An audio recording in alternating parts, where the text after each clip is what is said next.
Assalamualaikum warahmatullahi wabarakatuh. Perkenalkan, nama kakak Titin Purwati. Adik-adik, sebelum kita melakukan belajar, marilah kita terlebih dahulu membaca Bismillahirrohmanirrohim. Pengabdian masyarakat LPPM UTM ini dilaksanakan di Desa Tondowulan, Kecamatan Melandaan, Kabupaten Jombang, Jawa Timur.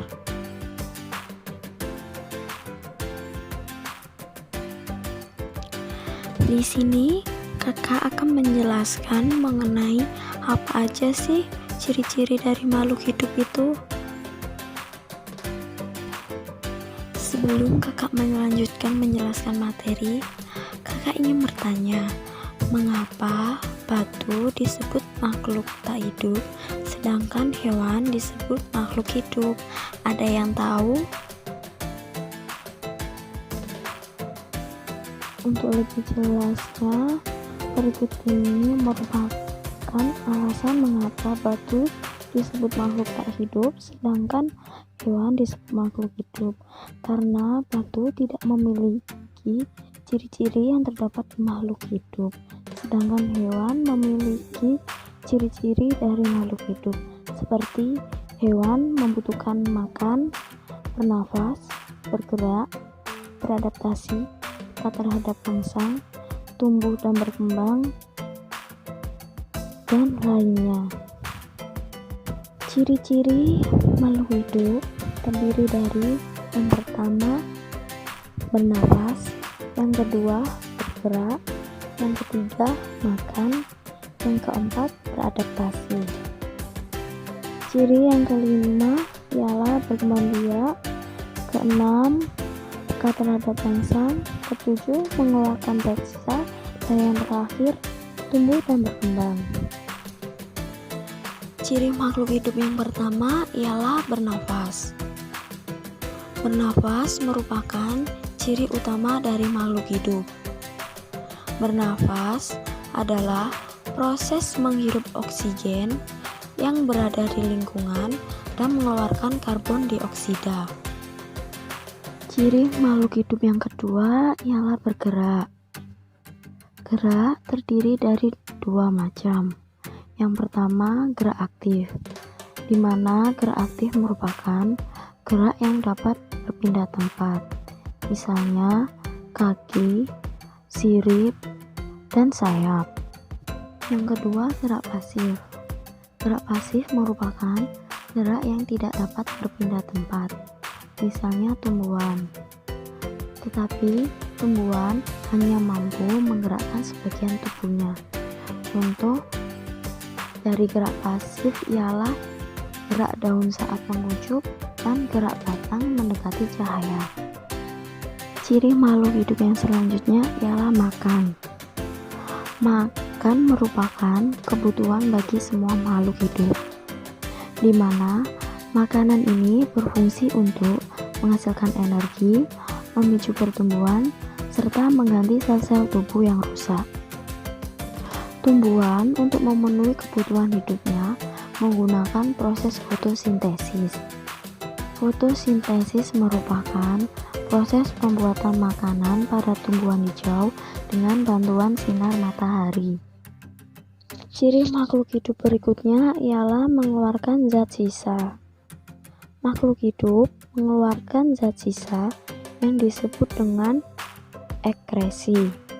Ekresi merupakan proses pengeluaran zat sisa metabolisme tubuh yang tidak dipergunakan lagi, karena sisa metabolisme ini bersifat beracun. Apabila tidak dikeluarkan dari tubuh, akan menyebabkan kinerja tubuh terganggu, misalnya karbon dioksida, feses, dan juga keringat. Ciri selanjutnya ialah berkembang biak. Berkembang biak bertujuan untuk melestarikan jenisnya dari individu berkembang menjadi banyak individu. Proses berkembang biak pada makhluk hidup sangatlah berbeda-beda. Ciri selanjutnya ialah peka terhadap rangsang. Makhluk hidup sangat sensitif terhadap perubahan lingkungan di sekitarnya. Perubahan ini bisa disebabkan oleh rangsangan panas, dingin, bau, rasa, gravitasi, dan lain-lain. Ciri makhluk hidup selanjutnya ialah adaptasi. Adaptasi merupakan kemampuan makhluk hidup untuk menyesuaikan diri terhadap lingkungannya.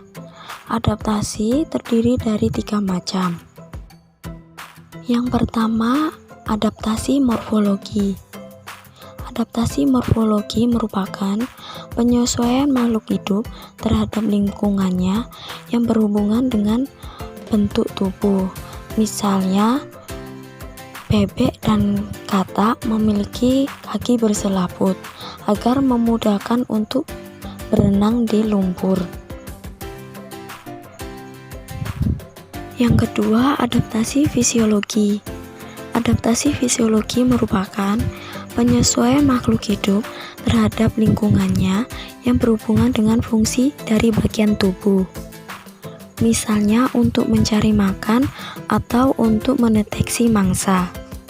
Contoh dari adaptasi fisiologi ialah kemampuan ekolokasi yang dimiliki kelelawar yang berfungsi untuk mencari makan di malam hari.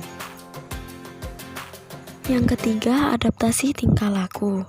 Adaptasi tingkah laku merupakan penyesuaian makhluk hidup terhadap lingkungannya yang berhubungan dengan perilaku makhluk hidup untuk mempertahankan hidupnya. Contoh dari adaptasi tingkah laku ialah cumi-cumi mengeluarkan tinta saat berada di kondisi yang terancam. Ciri makhluk hidup yang terakhir ialah tumbuh dan berkembang. Pertumbuhan dan perkembangan dimulai dari kecil hingga menjadi besar. Pertumbuhan merupakan proses perubahan ukuran dari makhluk hidup, misalnya luas, tinggi, dan berat. Sedangkan perkembangan ialah proses perubahan menuju ke arah yang lebih dewasa. Berikut ini terdapat beberapa latihan soal. Silakan adik-adik kerjakan. Selamat mengerjakan adik-adik. Semoga penjelasan dari kakak membantu adik-adik dalam menambah wawasan. Dan kakak ucapkan terima kasih. Wassalamualaikum warahmatullahi wabarakatuh.